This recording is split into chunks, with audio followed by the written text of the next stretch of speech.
जिसमें सबसे शानदार और 99.99% जो है पब्लिक इसको पसंद करती है। आउट ऑफ इंडिया से जो भी पब्लिक आती है वो यहीं आती है और कहीं नहीं जाती। ये है राजघाट। इसके अंदर खाने पीने का कुछ नहीं जाएगा, गुटखा बीड़ी पान सिगरेट तंबाकू बिस्किट लाइटर कुछ नहीं जाएगा, ঠিক है एकदम। अगर किसी के पास है तो आप गाड़ी में এখন কিন্তু আমরা রাজঘাটে এসে গিয়েছি, দেখেই বুঝতে পারছো আমরা একদম রাজঘাটের সামনেই দাঁড়িয়ে রয়েছি।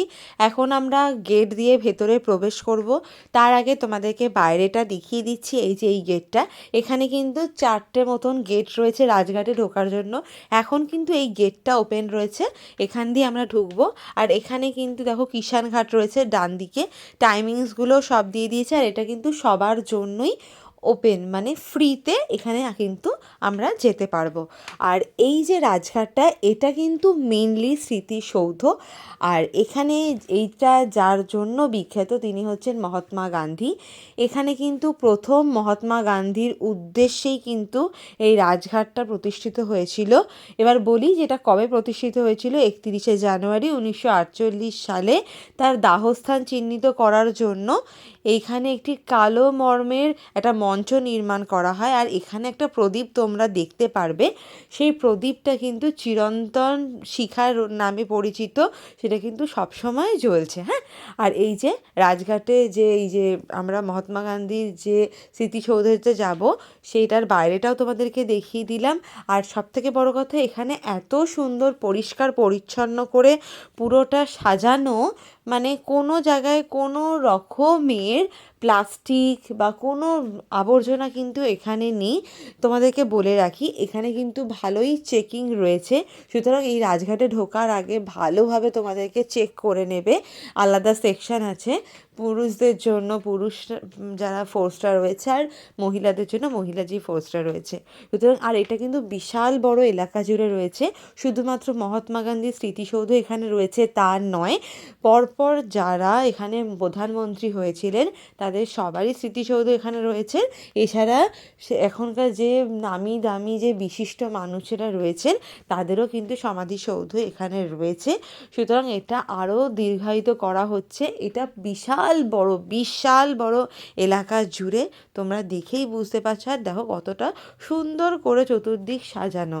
আমরা তো নভেম্বর মাসে গিয়েছি, সুতরাং সেখানে খুব পরিমাণে যে ফুলের সিজন আমি পাইনি, কিন্তু এখানে যে ফুলের সিজনগুলো রয়েছে সেখানে সেই সময়ে গেলে প্রচুর ধরনের ফুলের কালেকশান দেখা যাবে, প্রচুর ধরনের, মানে আরও মেনটেনেন্সটা আরও সুন্দর হয়। দেখতেই পাচ্ছি, আমি তোমাদেরকে ওভারঅল দেখার চেষ্টা করছি। মাঠের পর মাঠ এরকম জায়গা জুড়ে রয়েছে। এই যে তোমাদেরকে প্রথমেই বলেছিলাম অনেকগুলো গেট রয়েছে, এই যে এটাও আর একটা গেট। মানে সবসময় সব গেট খোলা থাকে না, যখন যেই গেটের পজিশান অনুযায়ী ওরা যেটা ঠিক মনে করে তখন সেই গেটটা ওরা কিন্তু খুলে দেয়। আর এই যে এখন কিন্তু আমরা নিচের দিকে নামবো, মানে এইটা আমরা ওই চতুর্দিকে একটা উঁচু পাঁচিলের মতন করে রয়েছে, সেখানে আমরা ঘুরছি। তারপরে নিচে গিয়ে এই যে আমরা এখন নিচে যাচ্ছি মহাত্মা গান্ধীর স্মৃতিসৌধটা দেখবো বলে। তো চলো সেখানে যাই, গিয়ে তোমাদেরকে দেখাই।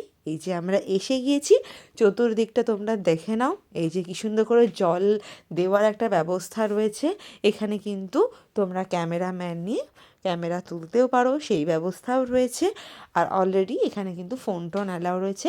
তবে এই যে এখানে যাবো, এখানে কিন্তু জুতো পরে যাওয়ার অ্যালাউ নয়, সুতরাং বাইরে জুতোটা রেখে দিতে হবে। আর এই যে সেই আমাদের মহাত্মা গান্ধীর স্মৃতিসৌধ তোমাদেরকে দেখালাম। আর ওই যে শিখাটা তোমরা দেখতে পাচ্ছ, ওটাই কিন্তু চিরন্তন শিখা নামে পরিচিত। আমাদের ওইটা ঘোরা হয়ে গেলে এবার আমরা ওইখানকারই আরও একটু জায়গায় যাব। এই যে দেখতে পাচ্ছ এখানে আরও কিন্তু স্মৃতিসৌধ রয়েছে। রাজীব গান্ধী রয়েছে, ইন্দিরা গান্ধী রয়েছে, অটল বিহারী বাজপেয়ী রয়েছে, বাহাদুর শাস্ত্রী রয়েছেন, সবারই কিন্তু স্মৃতিসৌধ এখানে রয়েছে। আরও নানা যে গুণীজ্ঞানী মানুষ রয়েছেন তাদের স্মৃতিসৌধ কিন্তু এখানে রয়েছে। মানে এখানে কিন্তু খুবই ভালো একটা প্লেস, নিরিবিলি একটা প্লেস এটা। সুতরাং এখানে কিন্তু ঘোরার জন্য খুবই ভালো, খুবই ভালো, খুব ঠান্ডা একটা নিরিবিলি পরিবেশ। তোমরা তো প্রথমে শুনলে ওখানে যারা ড্রাইভার তারাও বলছিল সবাই কিন্তু এই জায়গাটা সেটা কিন্তু ভীষণই পপুলার একটা জায়গা। সুতরাং তোমরা যারা যারা আসবে দিল্লিতে, আশা করি তোমরা তো সবাই দিল্লিতে ঘুরতে এসেছো, যারা যারা এসে তারা নিশ্চয়ই রাজঘাটটা ঘুরেছো, যারা যাওনি, যারা নেক্সট টাইম যাবে অবশ্যই কিন্তু রাজঘাটটা লিস্টে রেখো। আর এখানে একটা ঝিলের মতন রয়েছে, এই ঝিলটাও কিন্তু ভীষণই সুন্দর, পরিষ্কার পরিচ্ছন্ন। আর দেখো কত সুন্দর, কত রকমের পাখি টাখি রয়েছে। আমার তো ওভারঅল রাজঘাটটা ভীষণই ভালো লাগলো। এর আগে তোমরা এক একটা পুরো প্ল্যান দেখেছো যে আমি কোথায় কোন দিন কিভাবে কি প্ল্যান সেটা তোমরা দেখেছো। এবার আমি করছি তোমাদের দেখার সুবিধার জন্য, তোমরা যারা যারা এখনও যাওনি তাদের জন্য এক একটা প্লেস আমি ডিটেলস তোমাদেরকে দেখানোর চেষ্টা করি, যাতে তোমাদের দেখতে সুবিধা হয়, বুঝতে সুবিধা হয়, ভালো লাগে। তো ভিডিওটা আজকে এখানেই কমপ্লিট করছি, দেখা হবে পরবর্তী নতুন আর একটা ভিডিওতে তোমাদের সাথে। ততক্ষণের জন্য টাটা, বাই বাই, খুব ভালো থেকো তোমরা। নেক্সট ভিডিওর জন্য একটু অপেক্ষা করো।